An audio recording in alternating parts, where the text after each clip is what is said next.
अस्सलाम वालेकुम वरहमतुल्लाहि वबरकातुहू। डोमेन टू एसेट सिक्योरिटी ना। डोमेन टू का जो नाम है वो एसेट सिक्योरिटी है। इन रिकॉर्डिंग्स को सुनने के लिए बहुत ज़रूरी है कि आप अपने नोट्स अपने सामने रखिए, और अदरवाइज़ आप लॉस्ट हो जाएंगे ना। तो नोट्स के साथ फॉलो करेंगे तो बात अच्छे से समझ में आएगी।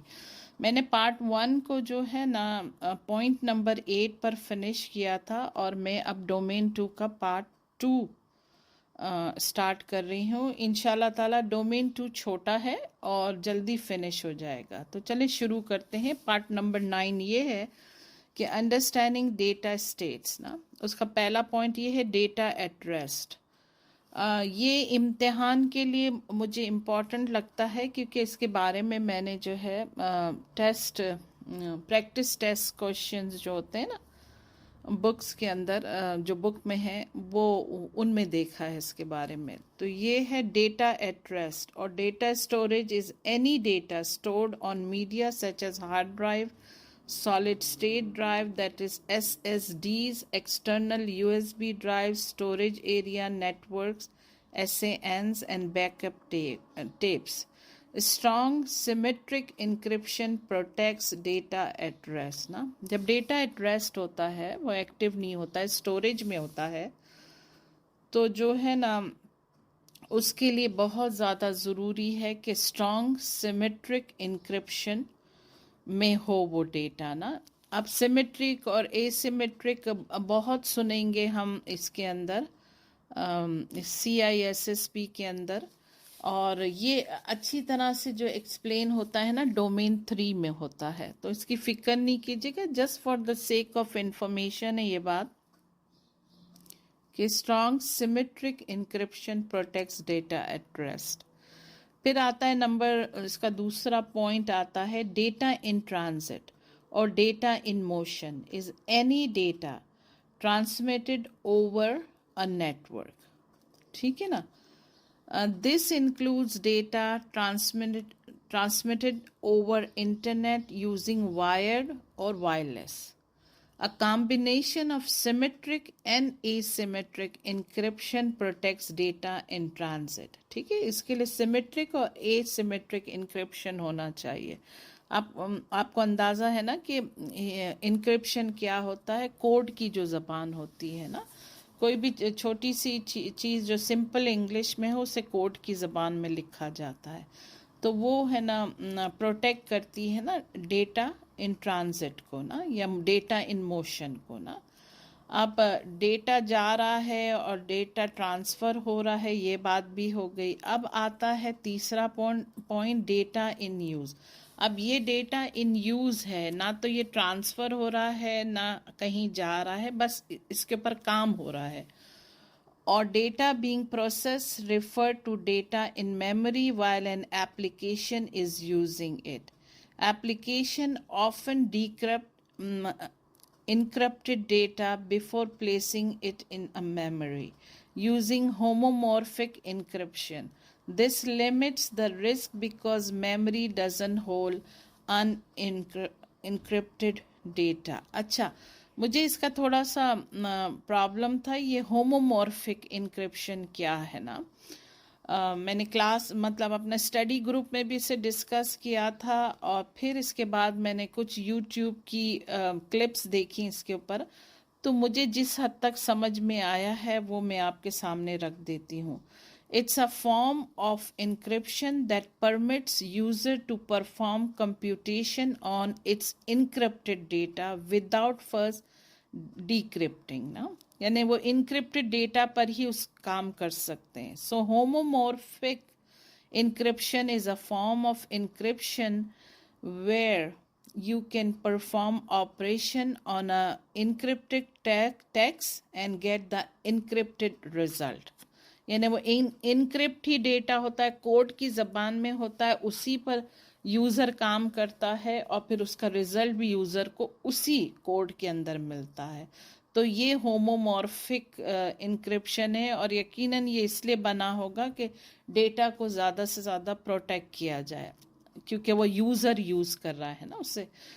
फिर है 10, point number 10, determining compliance requirement. हाँ, इसके साथ एक क्वेश्चन ये भी है कि अगर तो यूज़र ऐसा कर रहा है, होमोमॉर्फिक इंक्रिप्शन कर रहा है, तो फिर यूज़र को ये पता ही नहीं चलेगा कि वो असल चीज़ है क्या। तो मतलब जो यूट्यूब की वो जो वीडियोस देखी हैं उससे अंदाज़ा हुआ है कि हाँ, यूज़र को इनक्रिप्टेड ही वो नज़र आएगा ना। अच्छा, point number 10, determining compliance requirements. Every organization has a responsibility to learn what's legal requirements apply to them and ensure they meet all the compliance requirement। जितनी भी compliance की requirement है वो ऑर्गेनाइजेशन को मीट करनी है। This is specially important if an organization handles PIA in different countries, यानी personal identifiable information जो है वो आज का सबसे कीमती डेटा है आज के ज़माने का, और स्पेशली अगर डिफरेंट कंट्रीज़ में ये इस पर काम हो रहा हो तो ना। फिर नंबर 11 आता है determining data security controls. After defining data and asset classification, you must define the security requirements and identify controls to implement those requirements. For example, we are limiting the type of data to email only ना, यानी कुछ limit कर दिया, जैसे email से ही होगा ना वो data. Your organization has defined how it wants to protect email in each of the data classification. अब ये ऑर्गेनाइजेशन को डिफाइन करना है कि कौन से कंट्रोल सिक्योरिटी कंट्रोल्स इसके ऊपर बिठाने हैं ना। Using strong encryption method such as advanced encryption standard with 256-bit keys AES 256 makes it almost impossible for unauthorized personnel to read ना। फिर आता है 12, provision resources security, an important consideration when provisioning resources securely is asset management ना। Asset management जो है ना बहुत ज़रूरी है। अगर है ना आप जो है ये जो प्रोविजन रिसोर्स, प्रोविजन यानी कोई चीज़ कोई ओन करता हो ना, उसके रिसोर्सेस का को है ना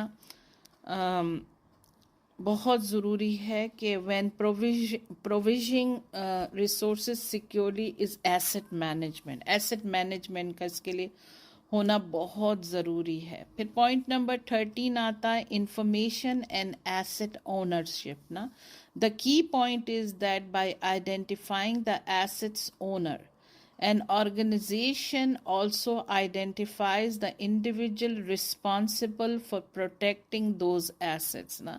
फिर वही बात आ जाती है कि एसेट्स का प्रोटेक्ट होना बहुत ज़्यादा ज़रूरी है। अगर एसेट्स प्रोटेक्ट नहीं हुए तो फिर ना कोई ऑर्गेनाइजेशन होगी और ना कोई बिजनेस होगा। Data owner is a senior manager such as the chief executive officer ना। हम है ना डोमेन 1 में डेटा ओनर, डेटा कस्टोडियन, ये सारा कुछ पढ़ चुके हैं ना। तो डेटा ओनर देखिए इधर भी इसने थोड़ी सी डिटेल बताई है कि वो क्या कौन होता है। सीनियर मैनेजर ना, CEO, प्रेसिडेंट भी हो सकता है और डिपार्टमेंट का हेड भी हो सकता है। Data owner typically delegates data protection task to others in the organization. उसका काम ये होता है कि वो जो है ना, चूंकि वो डेटा ओनर होता है, उसकी ओनरशिप में सारे डेटाज रखे हुए होते हैं, तो फिर वो है ना असाइन करता है ड्यूटीज़ ना अपने एम्प्लॉयज़ को कि वो क्या कैसे रखना है, क्या करना है, ठीक है। फिर आता है point number 14, assets management. It refer to managing both tangible and intangible assets. Tangible asset वो होते हैं जिनको आप टच कर सकते हो, जैसे हार्डवेयर है, सॉफ्टवेयर है, और इनटेंजिबल एसेट्स वो होते हैं ना जो इंटेलेक्चुअल प्रॉपर्टीज़ के अंदर आते हैं ना। Tangible assets include hardware and software owned by the company, ठीक है, सिंपल बात हो गई। Intangible assets include patent, copyright, a company reputation, and other assets representing potential revenue ना, यानी intangible जो आप टच नहीं कर सकते वो क्या है, intellectual प्रॉपर्टी ही होती है ना, एक तरह से पैटेंट कराते हैं लोग, कॉपीराइट्स होता है, कंपनी की साख, कंपनी का नाम, यानी कि कंपनी का मार्केट में अच्छा नाम हो कि इसकी प्रोडक्ट बेस्ट होती हैं, ये सारी चीज़ें, और वो सारी स्ट्रेटजी जो है ना बिज़नेस को जो है ना आगे बढ़ाने में, बिज़नेस को तरक्की देने में, अच्छे से अच्छा प्रॉफिट करने में काम आती हैं। फिर आता है point number 15, hardware asset inventories. Hardware assets are IT resources such as computers, servers, routers, switches, and peripheral जो है वो मुझे इसका नहीं पता था कि क्या होते हैं, तो मैंने डेफिनेशन देखा तो इनपुट आउटपुट डिवाइसेस होती हैं। When the hardware is purchased, it is bar coded before it is deployed ना, उस पे बार कोड्स होते हैं। On a regular basis, personnel scan all of the barcodes with the barcode reader to verify that the organization still controls the hardware ना, barcodes होते हैं उसके जो इस बात की निशानदेही करते हैं कि जिस ऑर्गेनाइजेशन के पास जो है ये हार्डवेयर है वो वही ओन भी करती है। A similar method uses radio frequency identification, RFID tags ना, ये बीच में बहुत ज़्यादा कंट्रोवर्शियल इशू चला था कि जी है ना ह्यूमंस की जो रिस्ट के ऊपर है ना RFID की चिप्स लगा दी जाएंगी, तो फिर उससे ये होगा कि वो बस उन्हें स्कैन करना होगा और उनकी सारी इंफॉर्मेशन आ जाएगी।